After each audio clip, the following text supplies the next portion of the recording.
Stop. Jadi wudu secara tertib wajah, tangan, kepala, kaki itu wajib berwudu dengan cara demikian. Kecuali ada satu permasalahan, seseorang itu boleh berwudu menggugurkan tertib. Jadi ada orang berwudu tapi nggak perlu pakai tertib-tertiban. Kapan itu? Baca.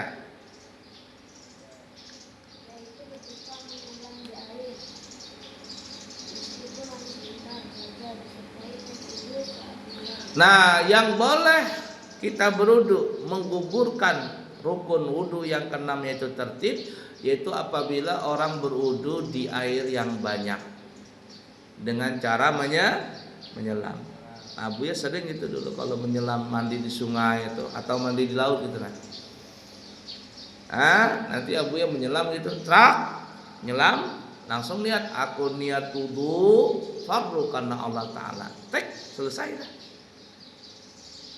Nah, kamu mandi di laut tuh. Di laut, jangan gak bodoh. Masuk ke dalam laut, ceburin seluruh badan tenggelam sampai kepala. Langsung lihat aku niat wudu karena Allah Taala. Dah naik, sudah bersih. Berarti kira-kira kalau niat begitu aku niat wudu fardu karena Allah Taala. Kira-kira berapa detik dalam air itu? Ada 2 detik? Anggaplah 3 detik. Nyelam, aku niat wudu karena Allah Taala. Naik sudah. Maka wudunya sah. Ini gugur kewajiban tertib kata ulama. Cuman di sini ada beda pendapat. Apakah wajib bertahan di dalam air sekedar senggang waktu kita mengerjakan tertib, atau tidak perlu bertahan di dalam air, cukup masuk dalam air aku niat wudu karena Allah Ta'ala, langsung berdiri keluar dari air, apakah sudah dianggap sah atau tidak? Nah, jadi di sini perlu dipahami berwudu di dalam air yang banyak, sepakat para ulama wudunya sah dan itu menggugurkan tertib. Tapi yang beda pendapat, apakah wajib bertahan di dalam air sekedar senggang waktu orang mengerjakan tertib, atau tidak wajib bertahan di dalam air sekedar mengerjakan tertib. Cid, baca cid.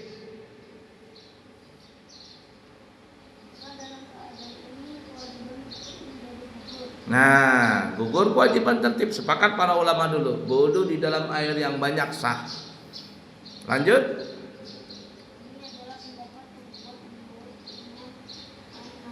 Nawawi terus. Ya.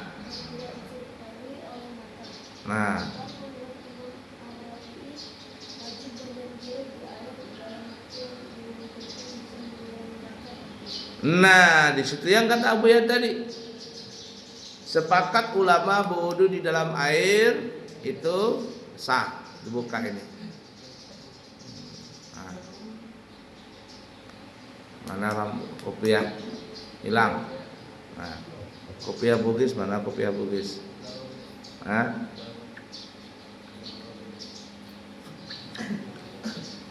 Buku Lubun. Jadi kata Abu ya tadi apa ya? Sepakat para ulama berwudu di dalam air itu yang banyak sah. Tapi yang jadi masalah apakah wajib bertahan atau tidak? Menurut Imam Nawawi tidak wajib bertahan di dalam air.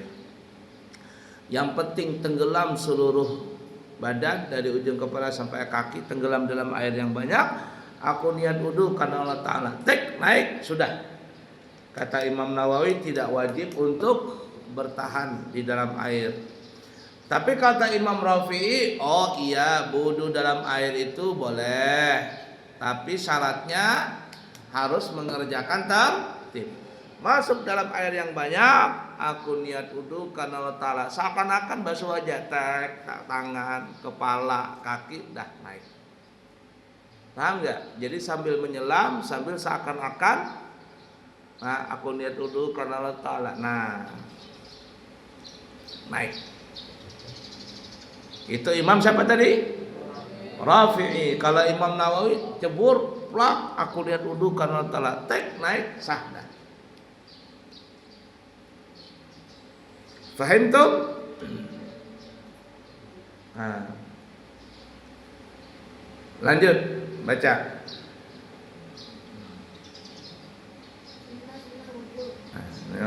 Malas, jangan dagu di tangan begitu, nggak boleh. Orang bahar itu belajar nggak mau dagu ini nah. Kamu baca di taklim itu nggak mau dagu masuk ke dalam, nggak mau nih orang.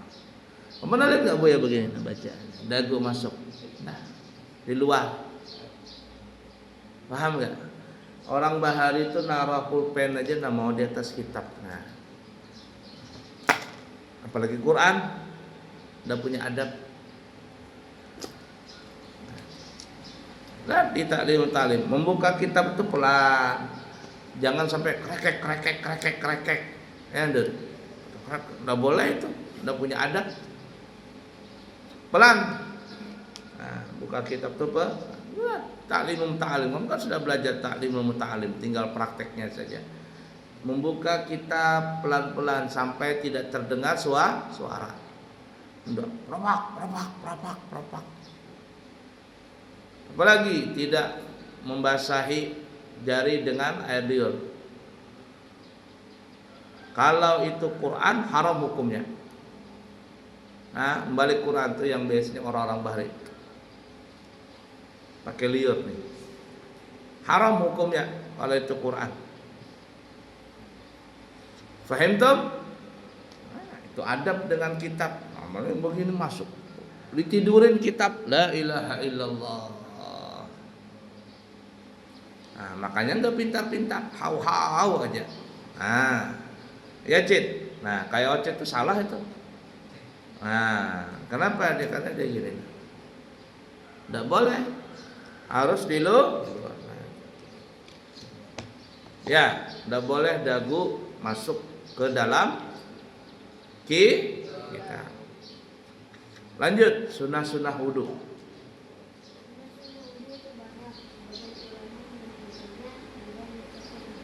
Tujuh 70 sebagian ulama mengatakan apabila orang itu berwudu dengan benar, maka sunah-sunah wudu itu ada 70 sampai 70. Itu yang kemarin dihadiskan, disebutkan dalam hadis man tawadda'a fa ahsanal wudu'a kharajat khatayahu min jasadihi hatta takhruja min afwarih. Siapa yang berwudu, bukan hanya berwudu, fa ahsanal wudu'a, dia memperbagus, mempercantik wudunya. Maksud mempercantik, memperbagus itu apa ya? Mengerjakan apa? Sunnah wudunya yang mencapai kata ulama 70. Sunnah wudu itu terbagi 3. Ada sunnah sebelum membasuh wajah, ada sunnah di dalam rukun wudu, yakni mulai dari basuh wajah sampai basuh kaki, dan yang ketiga ada sunnah wudu setelah selesai membasuh kaki. Terbagi 3 sunnah wudu itu secara garis besar. Sebelum membasuh wajah, di pertengahan berwudu, jadi dari wajah sampai basuh kaki, dan sunnah setelah membasuh kaki. Ini setelah berwudu apa sunnahnya? Nah, baik, lanjut.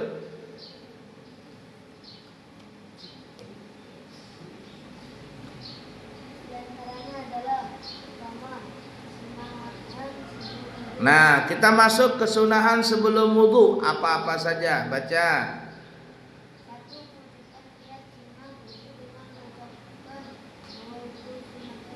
Sunanal, bukan sunatal, sunanal wudu'i. Nah, itu sunnah itu membaca. Jadi sebelum mengerjakan apapun, belum membasuh telapak tangan, belum berkumur-kumur, belum memasukkan air kudung, melafazkan itu. Ini kalau bukan di WC, di luar tuh.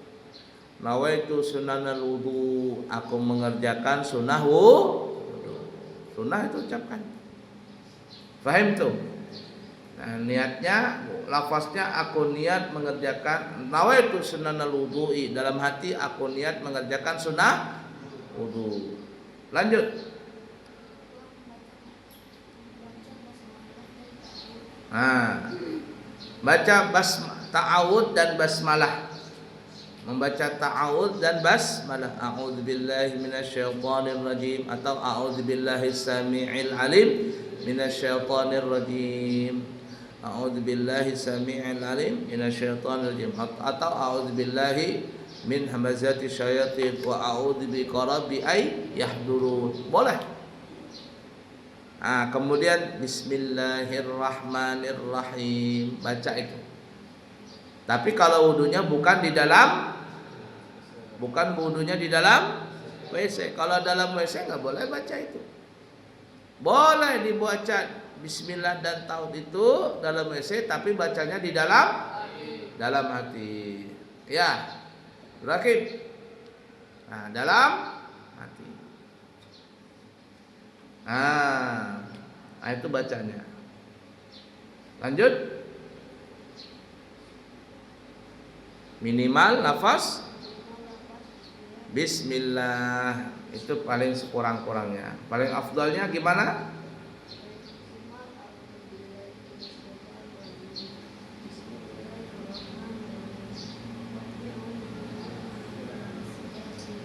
Wa a'udzubika rabbi ay yahdurun, itu yang paling afdal.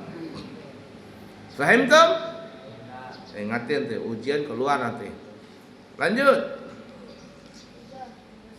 Bersiwak, sikat gigi. Laula an asyukka ala ummati la amartuhum bisiwak inda kulli wudu. Kalau seandainya aku tidak membebankan kepada umatku, maka niscaya aku wajibkan untuk bersiwak, bersikat gigi setiap kali berwudu. Wa fi riwayatin akhar, dalam riwayat yang lain, inda kulli salat, mau salat. Jadi dua-duanya Abdul Hakim. Mau wudu sikat gigi. Kamu wudu sikat gigi enggak? Sikat gigi, jangan tidak sikat gigi.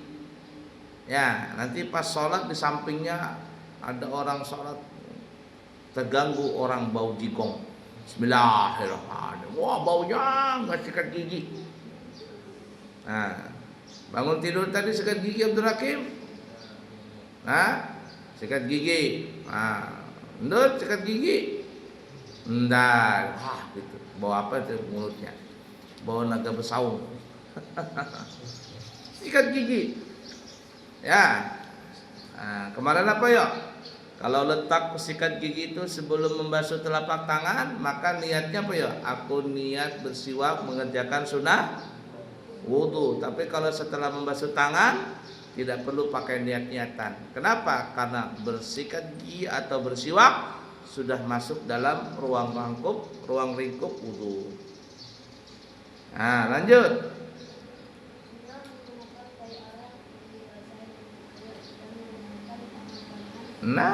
Itu yang kita baca kemarin sudah, sunnah bersiwak pakai kayu arak. Dulu waktu Abu ya di Hadramaut, teman Abu itu kalau berudu pakai apa dia? Kalau dia sikat gigi pakai apa? Kayu siwak. Jadi kayu siwak ini dipotong ininya, ujungnya ini dipotong, dikelupas maksudnya. Lalu dibuka kulitnya, lalu dipukul-pukul. Ini dia pecah. Kalau dia pecah ini dia bentuknya kayak sikat gigi, berserbut, bersikat, ada sikatnya ini. Jadi dia taruh odol di situ, baru dia gini. Sikat gigi pakai siwak ini. Kata Abu ya wajar aja di sana. Kenapa? Karena di sana banyak siwak. Di Yaman, di Mekah, Madinah tuh banyak siwak. Coba kamu kalau berwudu sikat gigi pakai siwak, sehari hilang, beli lagi. Berapa harga siwak? 7, 6. Itu kalau di sana mah murah. Murah, cuman berapa? Cuman nggak sampai 1.000 mungkin, 1.000 rupiah nggak sampai. Dulu anggaplah 1.000 rupiah. Jadi 3 hari hilang, ganti lagi. Makanya kalau di tempat wudhu itu di dalam musofa, nanti kalau hari Jumat bersih-bersih atau ada petugas pembersih, wah itu siwak banyak bertumpuk. Siwak bekas nanti dibuang ke tempat sampah. Enak, sana banyak siwak. Kalau di sini kan jangan dibuang-buang siwak, sayang. Berdoa sambil sikat gigi, Allahumma bayyid bihi asnani, ya Allah putihkan gigiku, wasyudda bihi lisati, dan kuatkanlah akan gusiku, wasabbit bihi lahati, kokohkan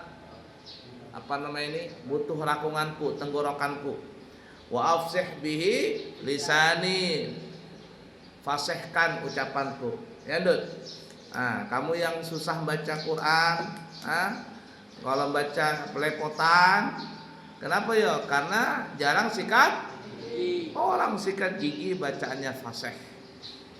Nah, itu yang kamu yang matobi'i dilanggar, gunnah dilanggar, huruf ain, hamzah, ain sama semuanya, ha, kha, ha sama semuanya, hurufnya gak ada beda. A'udzubillahi minasyaitonirrajim.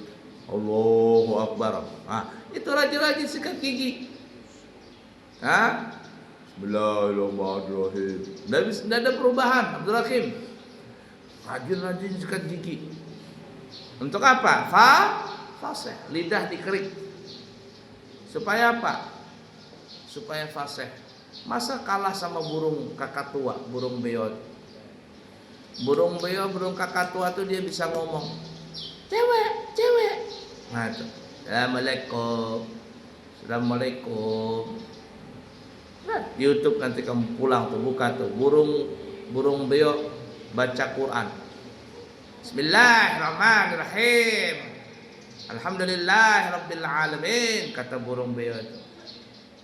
Nah ya, kalau burung bisa fasih, apalagi kita. Maka sering-sering sikat gigi. Ya, Tio kah siapa namanya? Nah itu.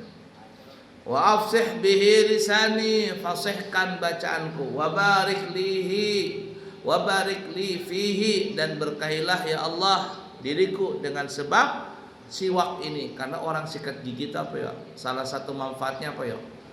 Banyak duitnya, memperkaya diri. Orang yang rajin sikat gigi itu duitnya banyak, nggak putus-putus. Ya, ada terus di dompetnya duit, ada terus duit di dalam dompetnya duit, tidak pernah kosong kantongnya dari duit. Orang rajin sikat gigi. Jadi salah satu manfaat orang sikat gigi memperkaya diri. Orang yang rajin sikat gigi jadi kaya, malah sikat gigi miskin. Wa athibni alaihi ya arhamar rahimin, dan berikanlah pahala kepadaku wahai Allah, zat yang maha pengasih lagi maha penyayang. Fahim tuh? Wallahu a'lam bishawab.